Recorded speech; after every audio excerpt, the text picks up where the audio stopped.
ব্যস্ততম রাস্তা কৈলাসহর সোনামারা রাস্তার উপর সেখানে রাস্তা নির্মাণের কাজে ব্যবহৃত যে পেভার রয়েছে তা সরানোর দাবিতে পথ অবরোধে সামিল এলাকাবাসী। অবশ্য রাস্তা নির্মাণের জন্য ব্যবহৃত পেভার মেশিন সরানোর দাবিতে কৈলাসহর সোনামারা সড়কের বি.আর. আম্বেদকর স্ট্যাচু সংলগ্ন ট্রাই জংশনে টায়ার চালিয়ে সড়ক অবরোধ করে বিক্ষোভ প্রদর্শন করে স্থানীয় জনগণ।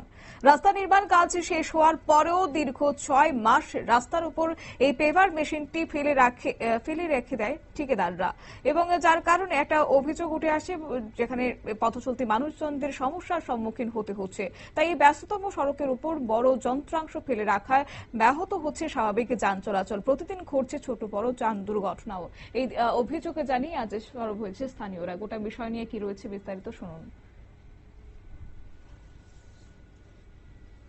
তো দীর্ঘদিন থেকে এখানে অ্যাক্সিডেন্ট হচ্ছে।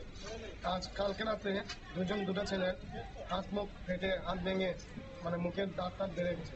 তো প্রত্যেকদিন প্রতিনিয়ত এভাবে হচ্ছে। আসলে বেআইনিভাবে এই মেশিনটা রাখা হয়েছে। তো আমরা এলাকাবাসীর তরফ থেকে এবং এখানে আমাদের ক্লাবের সেক্রেটারিয়ান রয়েছেন, এলাকার মানুষ সবাই মিলে একত্রিত হয়ে আমরা আন্দোলন করেছি এবং আমাদের সিও স্যার এসেছেন। উনি আমাদেরকে কথা বলে দিয়েছেন যে সোমবারের ভিতরে এই মেশিনটা এখান থেকে তো আজকে 6 মাস হয়ে গেছে।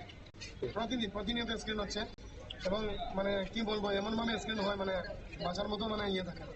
মন দাবিটা এই পেপার মেশিন এখান থেকে সরাতে হবে। আমাদেরকে সোমবার পর্যন্ত সময় দেওয়া আছে, সোমবারের ভিতরেই সরাতে হবে।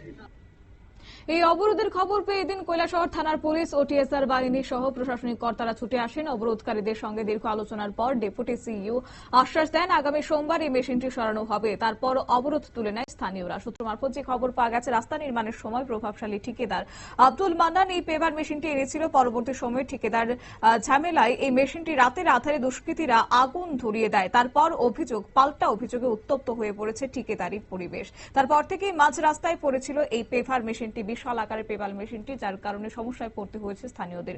যদিও আজকে অবরোধের ফলে পরবর্তীতে তাদের আশ্বাস প্রদান করা হয়েছে। নিয়ে নিচ্ছি ছোট্ট একটি বিজ্ঞাপন বিরতির সঙ্গে থাকুন।